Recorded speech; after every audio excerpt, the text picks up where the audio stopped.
Hey guys, it's Will, and this is my voice 26 weeks on T, and this is also my 12 weeks post-op.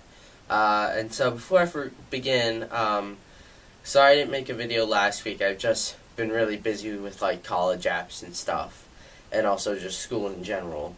And also I realized that it might not be as crucial because it's just becoming more spread out, and like all my videos are like, oh, I don't really experience any changes, and these are just slight changes here and stuff like that. So I wasn't like too worried or like feeling guilty, but I'll definitely like try to keep up. At least I'll try to do it every week, but I'm thinking of maybe converting to like 2 weeks now, depending on how it goes.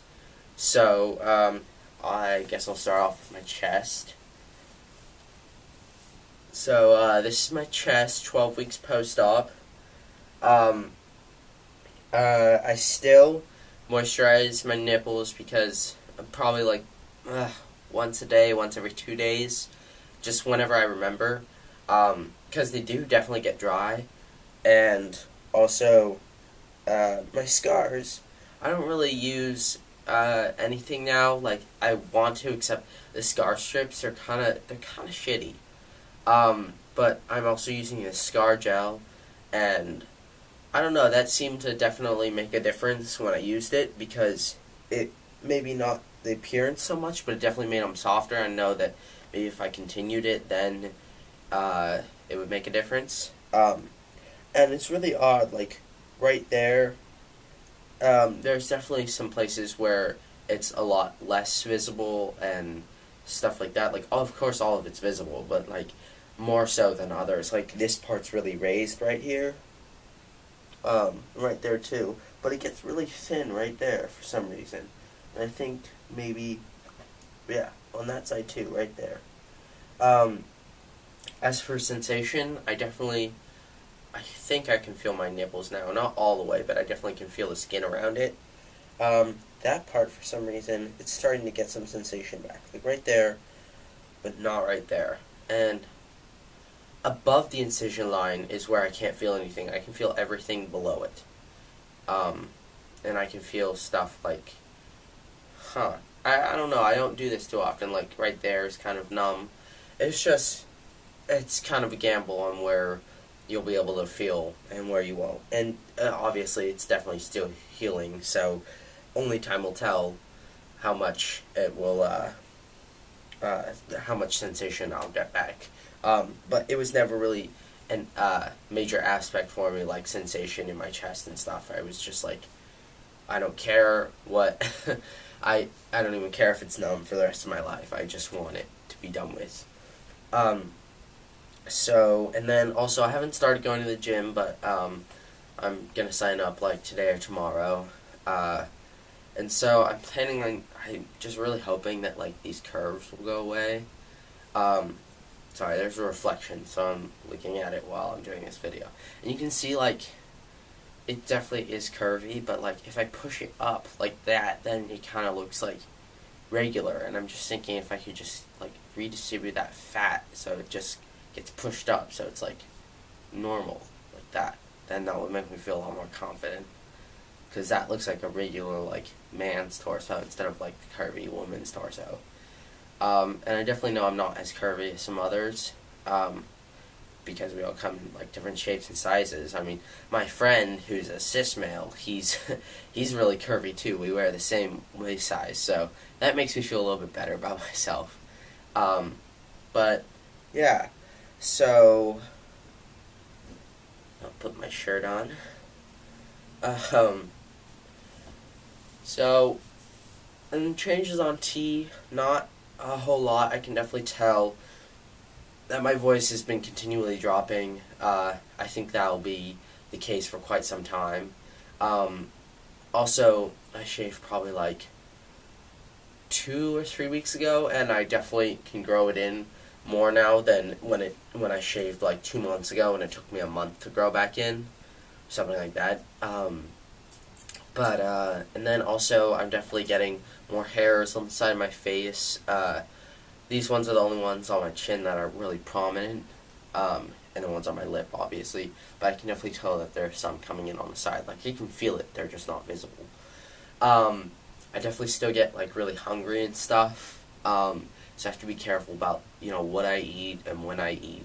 But I definitely don't, like, it's a bad idea to, like, starve yourself because you think, like, oh, I'm hungry, but I'm not actually hungry. It's just my body telling me, like, no, you actually, like, your metabolism and stuff, like, do ramp up on tea, so you need to eat more.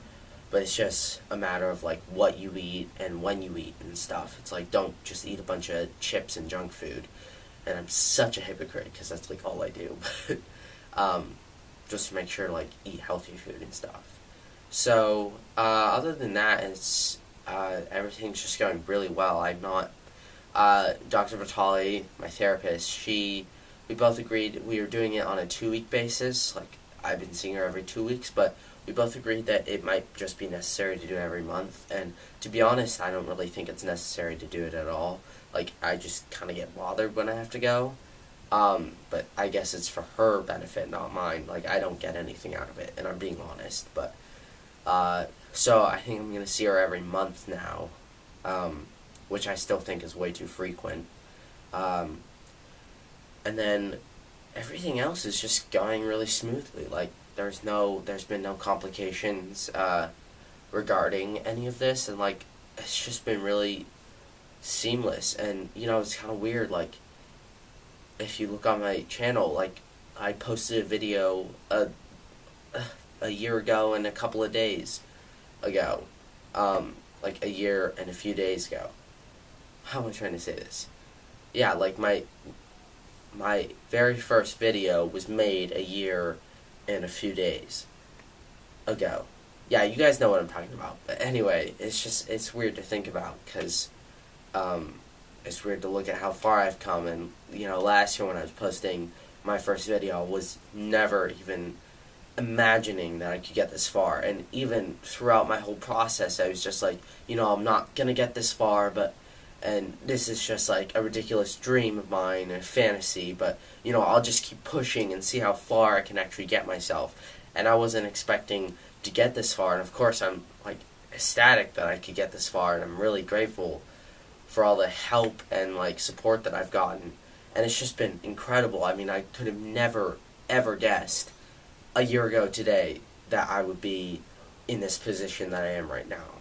Like, that's out of the question. Like, and, I've been writing an essay, for college about, all of this, and I was stating, like, it's really, you can look at other people's transitions, and you could, try to think to the best of your ability what it's going to be like, but you really, I mean, I don't even know that all the implications yet, and I've gone through it. Like, there's so many things that have to do with all this that you don't experience them until you actually go through with it. Like, there's just unfathomable stuff that happens, and not bad stuff and not good stuff, just stuff that you cannot imagine will happen to you unless you actually go through it. Like friends and family and schools if you're still in school, and work if you're in work. It's a really interesting process. And, being stealth, it's, my friends, they actually, I don't know why, they like to talk about, like, gender identity and transgender, and I don't think that they're on to me. I think they just are interested in it, and I try to tell them, but I don't want to be, like, I don't want them to think, like, oh, that's weird, like, why do you know so much about that? And so, I've been trying to be kind of secretive, but I've also been trying to educate them, like, no, he's a he. He wasn't, yeah, sure, he was born a female, but he isn't a she. Like, they were saying, like, oh, but he's a she, and so she likes men. And I'm like, no, he's a he, and he likes men, and he's a guy, he's not a girl. And they were getting really confused, and I was also trying to explain to them, like, dysphoria and stuff. And I could, to the best of my ability, try to tell them, but it would make that too obvious. So I was just like, I guess they just feel uncomfortable in their body, like people who are transgender.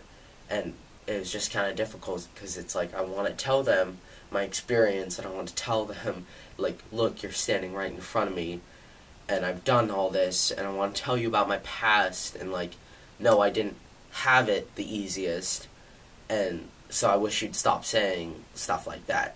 But, I guess, you have to pay that price if you want to be stealth. And same goes for people who are out to other people. You really just don't know the experiences that you're going to have. Like, I could tell if I was out to my friends now, a lot of conversations that they wouldn't hold around me. And they wouldn't say stuff to me if they knew that I was trans, probably. They just wouldn't. And so that's why I like being stealth for the most part. So I don't really know, like, with the people that I'm out to, I don't know what kind of conversations I'm missing and what they don't tell me, because I'm not uncomfortable, but they just don't find it appropriate. But anyway, yeah, that's basically what I have to say about that topic so far. But that's just basically what I've been noticing now that I'm getting more assimilated with this life now. So I will try to make an update video next week. Thank you guys for watching.